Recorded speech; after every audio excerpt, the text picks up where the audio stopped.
Just for the record, not every best-selling book has to be made into a movie, especially if this is the result.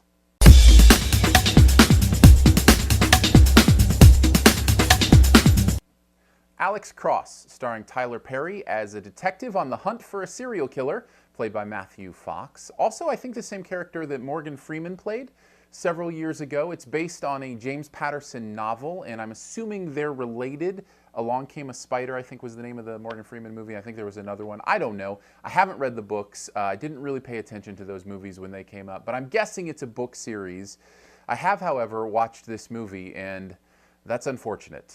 Don't do it. It's bad. Really bad. This is one of the worst movies I've seen in a long time. I guess one of the things that helps me put my finger on exactly what makes this bad is probably the script. The writing in this is so uninteresting. I mean, through this entire movie, I don't think any of the characters, not a one of them, says an interesting thing the entire time. Every phrase is plot exposition or moves the plot forward, but none of it does so in a way that engages me, that is creative or fun or interesting. If it was there, I totally missed it. I was totally disinterested in what was going on. And when you consider the subject matter, a hunt for a serial killer, it really is, it's kind of a hard thing to pull off, actually, to make a movie about a serial killer, especially one played like Matthew Fox plays this one, and make it uninteresting. But I just don't remember being interested in this movie at all. Some of that has to do with the acting. The performances are pretty lousy. All the periphery characters, we never know enough about them to really understand who they are, what their motivations are.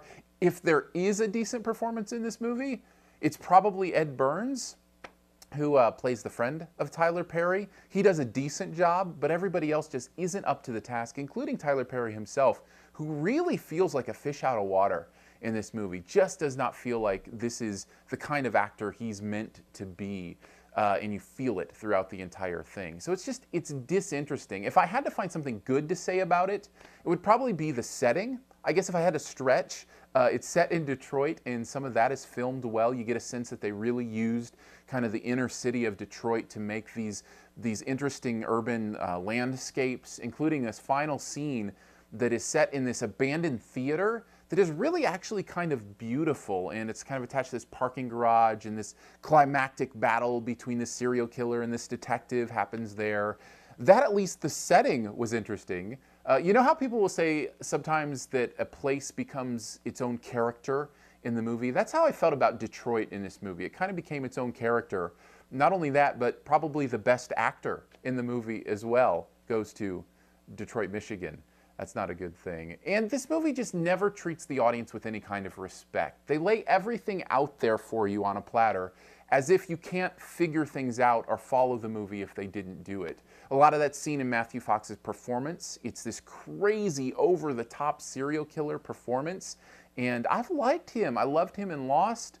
I thought he did a great job in that, but here he is just way too big and way too crazy. And I don't know if that's a matter of how he was directed by Rob Cohen, who seems to get those kind of performances out of people, or if it's just a choice that he made. Either way, it just doesn't work. And there's this moment towards the end, I think this kind of sums up how the film treats the audience, where they're in this big climactic final twist, final reveal scene where they need to communicate with somebody who's at a distance, so they use internet video. And they communicate with them, and it's this big, supposed to be emotional resolution to this movie. And when they finish talking to him and have this big moment, the Skype noise plays. The Skype noise, because we weren't smart enough to figure out that they had finished their video call. We had to hear that as some point of reference, like a dial tone after a phone's been hung up, even though you never really hear a dial tone when a phone's being hung up. The point being, this movie just isn't good, and I would completely avoid it